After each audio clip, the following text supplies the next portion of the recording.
ಪಕ್ಷದ ಕಾರ್ಯಕರ್ತರು ಅಖಿಲೇಶ್ ಯಾದವ್ ಅವರನ್ನ ದೇವರನ್ನಾಗಿಸಿಬಿಟ್ರು. ಮೊನ್ನೆ ರಾಹುಲ್ ಗಾಂಧಿ ಅವರು ಪರಶುರಾಮ ಆಗಿದ್ದಾಗ ಇವತ್ತು ಅಖಿಲೇಶ್ ಯಾದವ್ ಅವರು ಶ್ರೀಕೃಷ್ಣ ಪರಮಾತ್ಮ.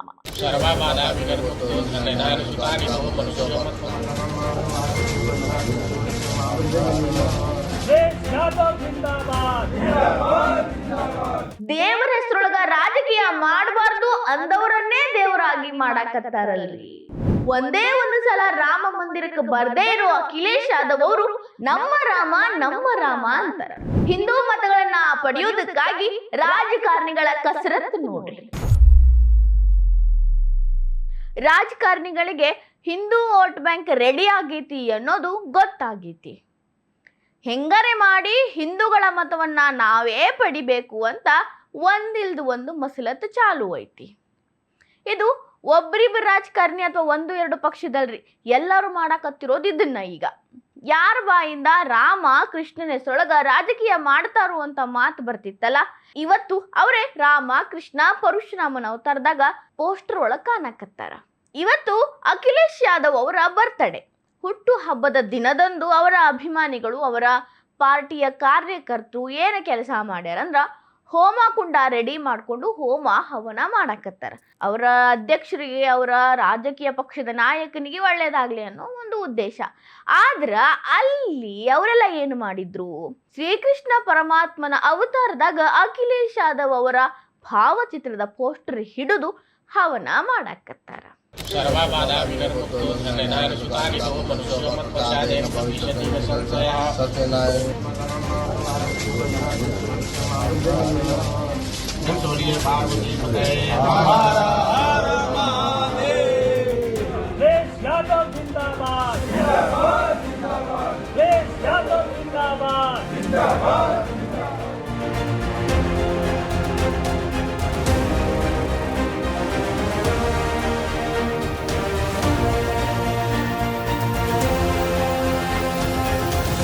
ಅಖಿಲೇಶ್ ಯಾದವ್ ಅವರು ಶ್ರೀಕೃಷ್ಣ ಪರಮಾತ್ಮನ ವೇಷದಾಗ ಕಾಣಕತ್ತಾರ.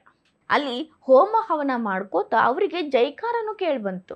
ಇದೇ ರೀತಿ ಸೇಮ್ ಟು ಸೇಮ್ ಹಿಂದೂ ಓಟ್ಗಳನ್ನ ಸೆಳೆಯೋ ಉದ್ದೇಶದಿಂದಾನೇ ರಾಹುಲ್ ಗಾಂಧಿ ಅವರನ್ನ ಪರಶುರಾಮನ ವೇಷದಾಗ ಗಂಗಾ ನದಿ ತೀರದಾಗ ಅವರ ಅಭಿಮಾನಿಗಳು ಪೋಸ್ಟರ್ ಹಿಡಿದ ಹಾಲಿನ ಅಭಿಷೇಕ ಮಾಡಿದ್ರು.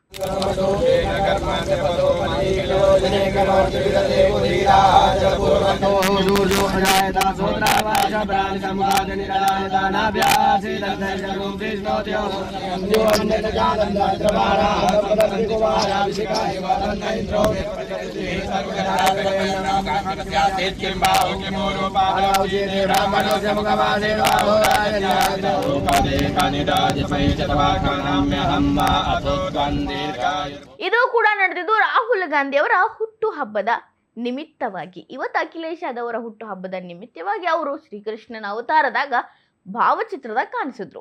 ಒಂದು ಮಾತನ್ನ ನೆನಪಿಸಕ್ಕೆ ಇಷ್ಟಪಡ್ತೇನೆ, ಅಖಿಲೇಶ್ ಯಾದವ್ ಅವರು ಇಲ್ಲಿ ತನಕ ಒಂದೇ ಒಂದು ಸಲ ರಾಮ ಮಂದಿರಕ್ಕೆ ಭೇಟಿ ಕೊಟ್ಟವರೇ ಅಲ್ಲ.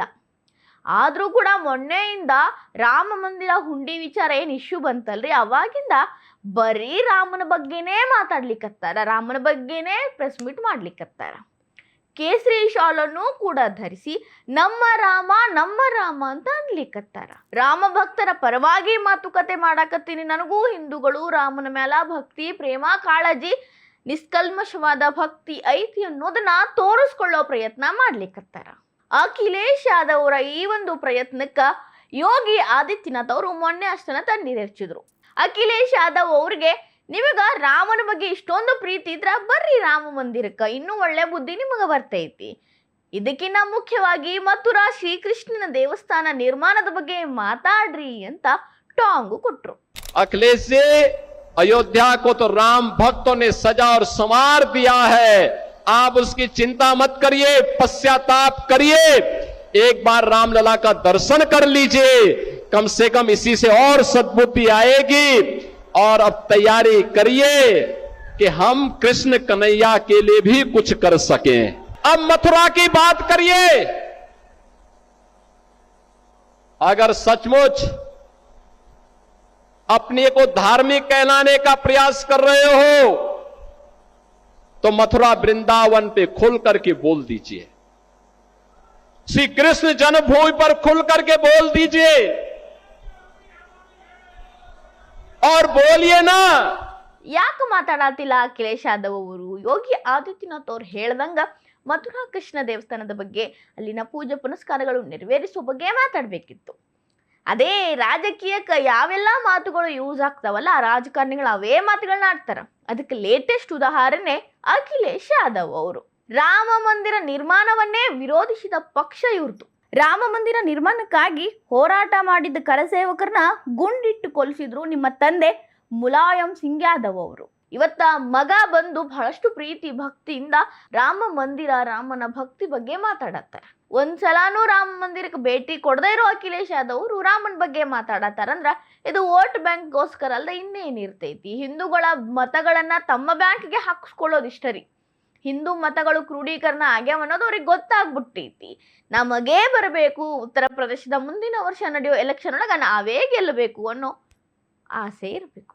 ಯಾರ ಬಾಯಿಂದ ಇಂಥ ಮಾತು ಬಂದಿದ್ದು? ರಾಮನ ಹೆಸರಲ್ಲಿ, ಕೃಷ್ಣನ ಹೆಸರಲ್ಲಿ, ದೇವ್ರ ಹೆಸರಲ್ಲಿ ರಾಜಕೀಯ ಮಾಡ್ತಾರ. ದೇವ್ರ ಹೆಸರು ಹೇಳಿ ಓಟ್ ಪಡ್ಕೊಂತಾರು. ಅವ್ರದ್ದೇನ್ ಹೇಳ್ತೀರಿ ಅಂತ ಹೇಳಿದವ್ರ ಬಾಯಿ ಒಳಗ ರಾಮ ಕೃಷ್ಣ ಅನ್ನೋ ಹೆಸರು ಬಂದು ಅವರ ಪಕ್ಷದ ಕಾರ್ಯಕರ್ತರು ಅವರನ್ನೇ ಪರಶುರಾಮ, ರಾಮ, ಕೃಷ್ಣನನ್ನಾಗಿ ಪೋಸ್ಟರ್ ಒಳಗ ಪೂಜೆ ಮಾಡಾಕತ್ರು. ಎಲ್ಲಿಂದ ಎಲ್ಲಿಗೆ ಬಂತು? ಮತಗಳನ್ನ ಗಳಿಸೋದಕ್ಕಾಗಿ ನೋಡ್ರಿ. ರಾಜಕಾರಣಿಗಳು ಹಿಂದೂ ಮತಗಳನ್ನ ಪಡಿಲೇಬೇಕು ಅಂತ ಪಟ್ಟ ಹಿಡ್ದಂಗೆ ಕಾಣ್ತಾರ. ಆದ್ರೆ ಈ ರೀತಿ ಡ್ರಾಮಾ ಮಾಡೋದ್ರಿಂದ ಹಿಂದೂಗಳ ಓಟ್ ಸಿಗೋದಿಲ್ಲ ಅನ್ನೋದು ಅವರಿಗೆ ಯಾವಾಗ ಅರ್ಥ ಆಗ್ತೈತೋ ಏನೋ.